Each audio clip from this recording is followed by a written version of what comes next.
Welcome to Sleepy Philosophy. This is a space for slowing down, getting curious, and maybe learning something new, right as you drift off.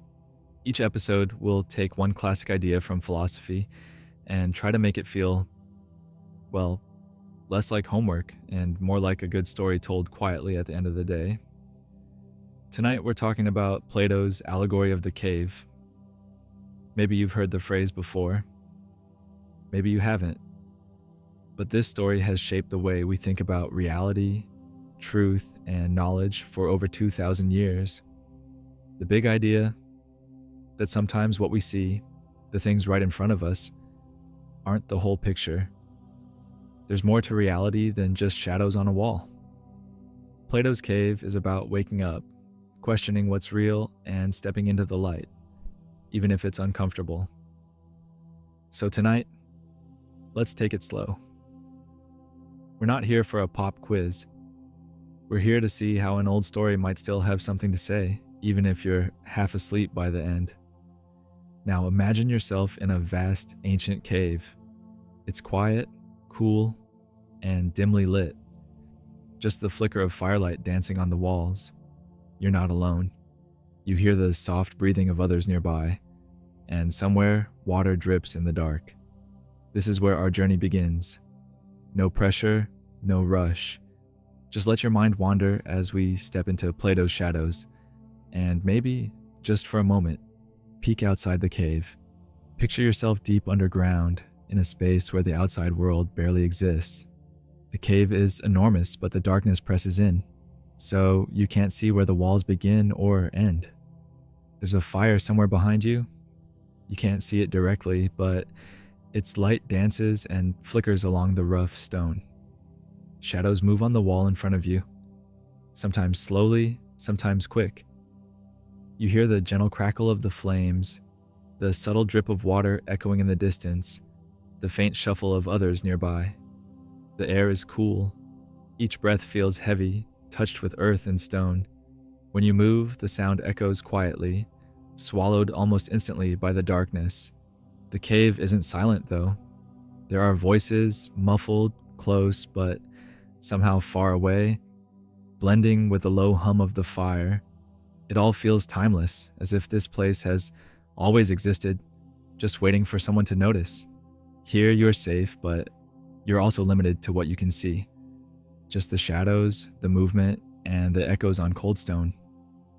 Everything outside this cave is unknown, but right now, this is your entire world.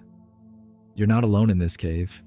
Around you, there are others, men and women, young and old. They've all been here as long as they can remember. Each one is sitting with their back to the cave's entrance, their arms and legs gently bound so they can't turn around. They can't see the fire behind them or the world outside. All they see are the shadows moving on the wall in front of them, shapes flickering, shifting, coming and going. These shadows are their reality. They talk about them, guess at their meaning, maybe even give them names. But the actual source of the shadows, the fire, and the objects behind them remains hidden.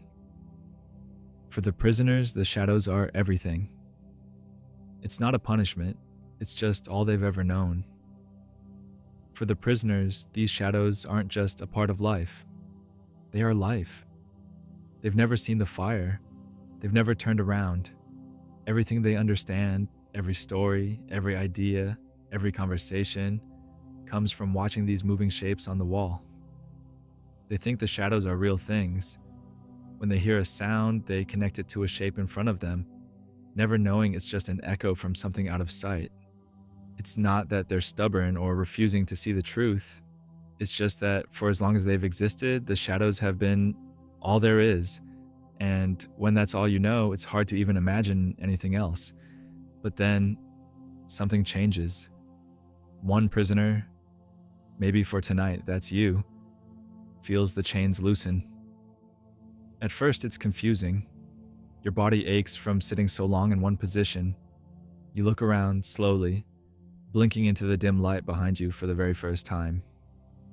There's the fire, real, bright, and warm. And you notice the objects casting those familiar shadows. shapes you've never seen before, even though you thought you knew them so well.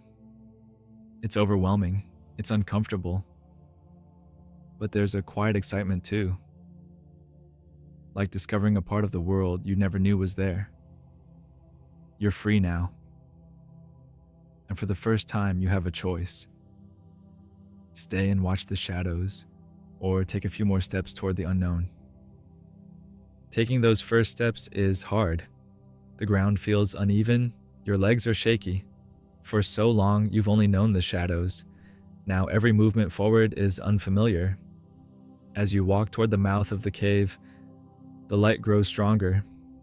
At first, it hurts to look. The brightness is sharp, almost blinding after all those years in the dark. You have to shield your eyes. Everything's blurry, washed out by sunlight you've never really seen before. It's confusing, a little frightening. Part of you might even wish to go back to the comfort of the shadows where things made sense. But as your eyes adjust, shapes begin to form. Colors appear where there were only shades of gray. You see trees, the sky, maybe water glittering in the distance. That confusion gives way to something else, a kind of wonder. You realize there's a whole world outside the cave, more vivid and real than you ever imagined. It's not easy. It takes time. But step by step, the world opens up.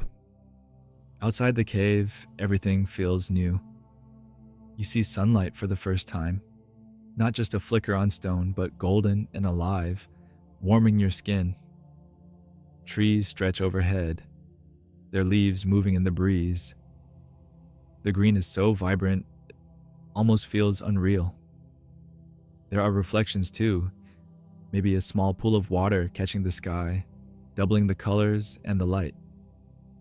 You notice the way shadows fall differently out here, softer and always changing.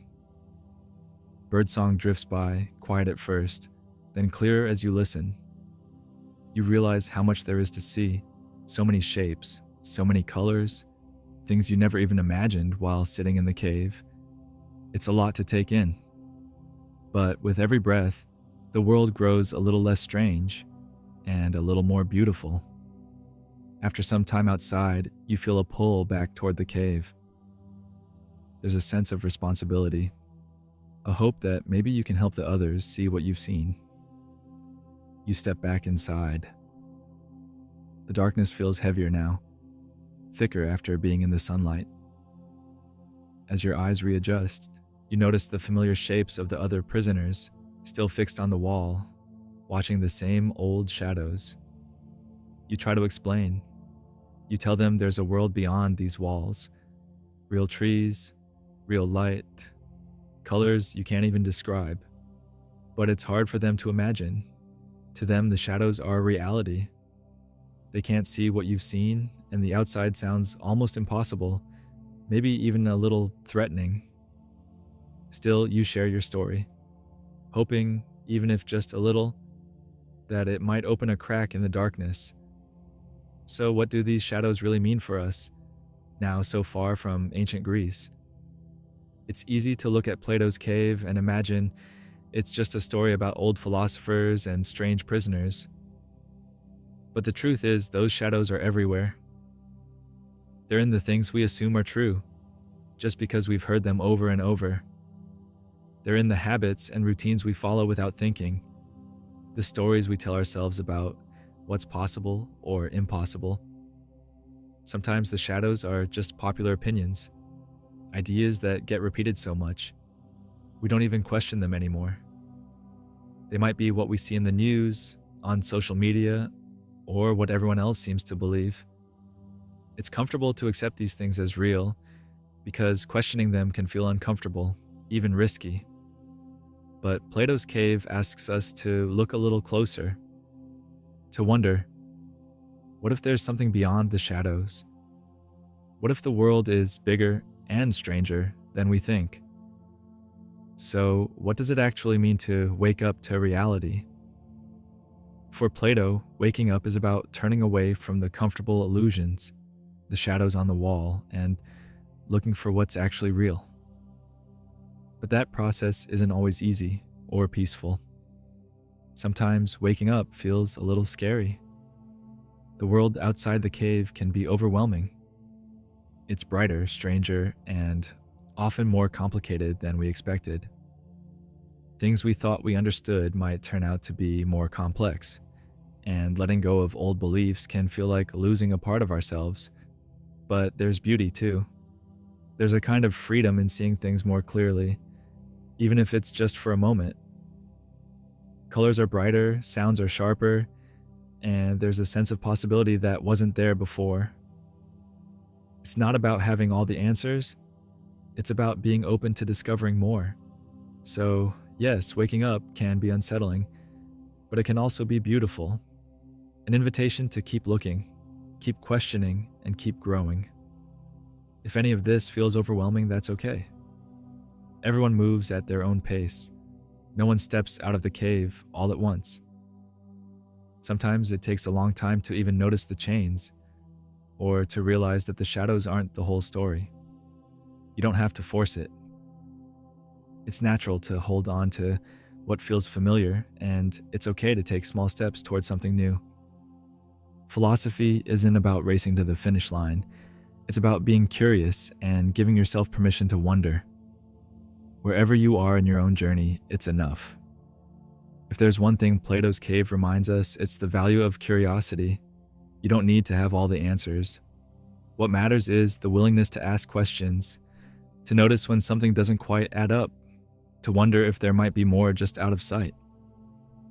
Openness means being ready for surprises, even if they're small. It's about staying humble, recognizing that none of us can see the whole picture, not all at once. If you keep even a little curiosity alive, the world stays bigger, stranger, and maybe a little more interesting than it first appears. That openness is its own kind of light. So what does all of this mean for us here and now? Sometimes what we see, or what we think we see, isn't the whole truth. It might be a first impression, a rumor, something we read online, or even just a feeling that seems real in the moment. Like the shadows on the cave wall, these things can feel convincing. But if we pause and look a little closer, we might realize there's more going on behind the scenes. There could be causes and connections we haven't noticed yet.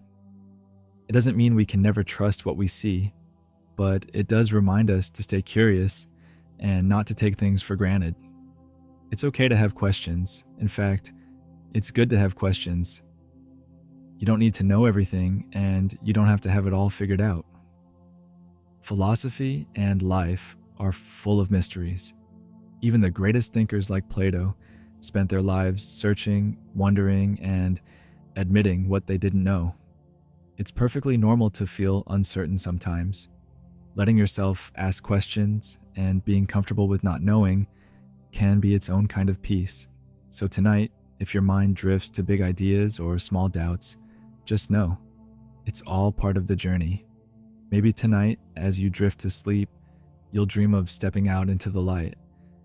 Even if it's just for a moment, imagine what it might feel like to see the world in a new way, to notice something you hadn't before, or simply to rest in the warmth of curiosity. Wherever your thoughts wander, you're exactly where you need to be.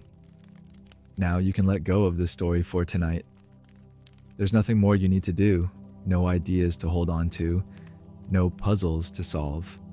Just allow yourself to relax and let your mind drift wherever it wants. You can rest now. You're safe here, and you can return to the cave, the light, or wherever you choose, anytime.